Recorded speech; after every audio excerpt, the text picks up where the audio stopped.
बिस्मिल्लाहिर्रहमानिर्रहीम। अस्सलाम वालेकुम। आज मैं आपको मुर्गी का पुलाव बनाना सिखाती हूँ। उसके लिए मैंने 2 किलो मुर्गी ले ली है। तो उसको मैं पहले मैरिनेट करूँगी।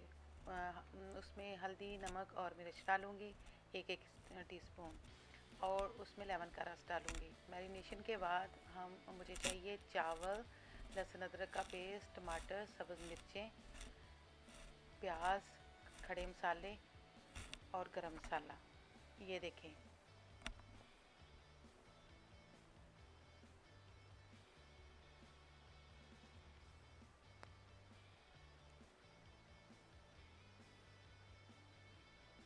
आए अब हम शुरू करते हैं और चूल्हा ऑन करके उस पर कढ़ाई रखते हैं और उसमें ऑयल डालते हैं।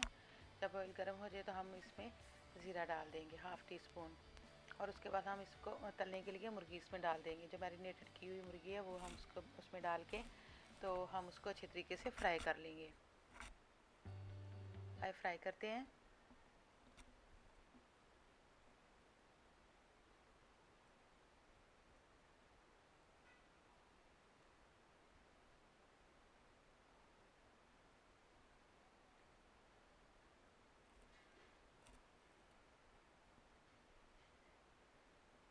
फिर उसमें हम खड़े मसाले डाल देंगे। 2 बड़ी इलायची, 2 छोटी इलायची, 1 लौंग का टुकड़ा, दालचीनी और 6 लौंग। हम उसको दोबारा फ्राई कर लेंगे।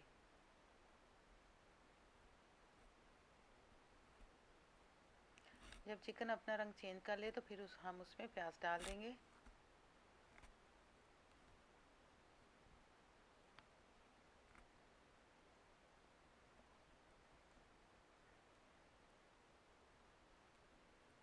अब हम इसमें लहसुन अदरक का पेस्ट, टमाटर और सब्ज़ मिर्च डाल देंगे और अच्छी तरह उसको भून लेंगे। तब तक भूनेंगे जब तक ये अपना पानी खुश्क ना हो जाए उनका।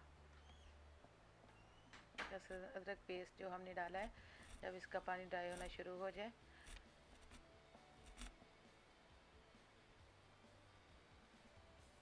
तो हम इसको ढक देंगे और 3 मिनट के बाद ढक्कन उठा के हम चेक कर लेंगे कि उसका पानी ड्राई हो गया।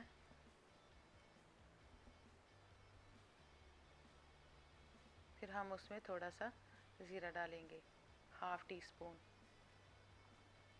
जब हम ज़ीरा डालते हैं, जब हम चिकन भून रहे होते हैं, तो उसमें ज़ीरा डालने का मकसद ये है कि वो चिकन से फिर स्मेल ख़त्म हो जाती है। तो हम हाफ़ टी स्पून उसमें पुलाव मसाला डालेंगे। अगर आपके पास है तो ठीक है, अदरवाइज़ ये ऑप्शनल है, आप रहने दें। जब चिकन अच्छी तरह से भुन जाए तो हम इसमें पानी डाल देंगे। मेरे 2 गिलास चावल थे तो मैंने आधा घंटा पहले चावलों को भिगोया था, इसलिए मैं इसमें 3 गिलास पानी डालूँगी।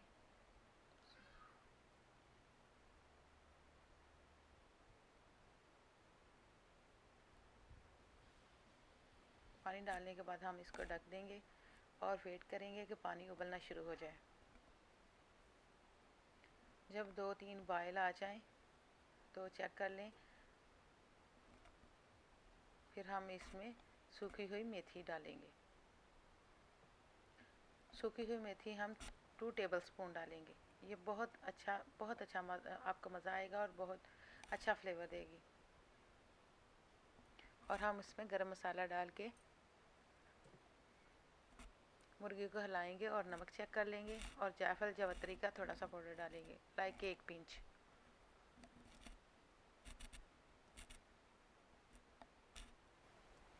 उसको मिक्स करने के बाद अब हम इसमें चावल डाल देंगे।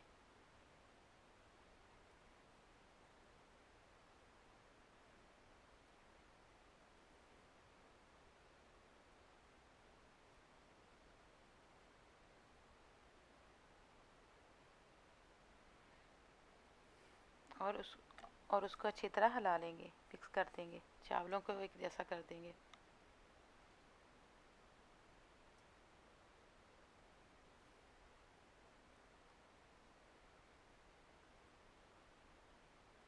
अब आप नमक चेक कर लें कि आपका नमक पूरा है। अगर कम है तो आप इसमें नमक शामिल कर सकते हैं, अपने टेस्ट के मुताबिक, स्वाद अनुसार।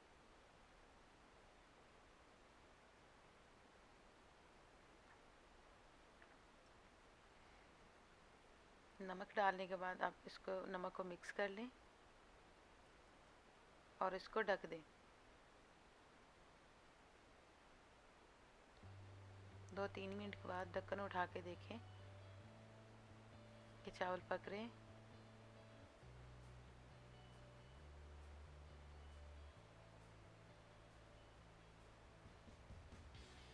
दोबारा उसका नमक चेक कर लें और ढक दें। 2-3 मिनट के बाद दोबारा चेक करें। अगर पानी ड्राई हो गया है, खुश्क हो गया है, तो आप उसको दम के लिए रख सकते हैं। अच्छी तरह हिला के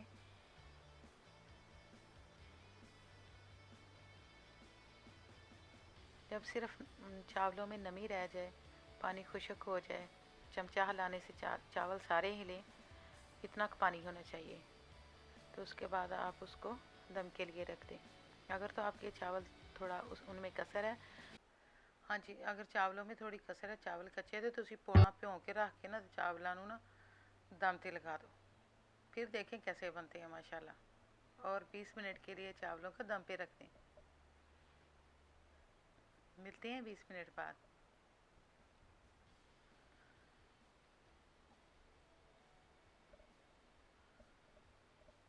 ये देखिए माशाल्लाह कितने अच्छे चावल बने हैं खिले खिले से 20 मिनट बाद। अब मैं इनको हिलाती हूँ नीचे से ऊपर। आप चावलों को उल्ट पुल्ट कर दें, नीचे वाले चावल ऊपर ले आएँ। अच्छी तरह इस तरह से चावल हिलाएं कि चावल टूटे ना।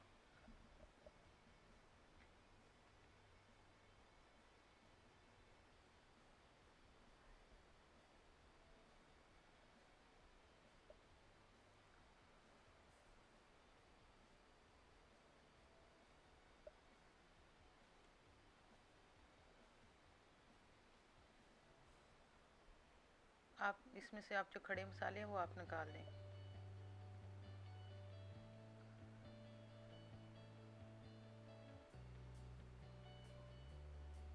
चावल अच्छी तरह से सारे मिक्स हो गए हैं। अब हम इनको प्लेट में निकालते हैं और आपको दिखाते हैं कि देखिए कैसे खिले खिले और मज़ेदार चावल बने हैं।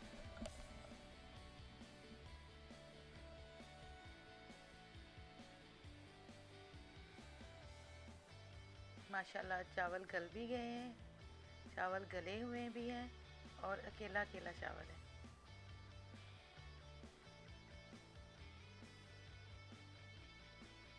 आप इनको दही के रायते के साथ भी खाएं, सैलड भी साथ ले सकते हैं। अपने घर में ये रेसिपी ज़रूर ट्राई कीजिएगा मेरे तरीके से, सेम मेरे तरीके से, ठीक है। जितने हमने इसमें मसाले डाले हैं तो चावल वैसे बड़े करारे और मज़ेदार बनते हैं। आप इसको दही रायते के बगैर भी खा सकते हैं। अपना ख्याल रखिएगा, मुझे याद रखिएगा। अल्लाह हाफ़िज़।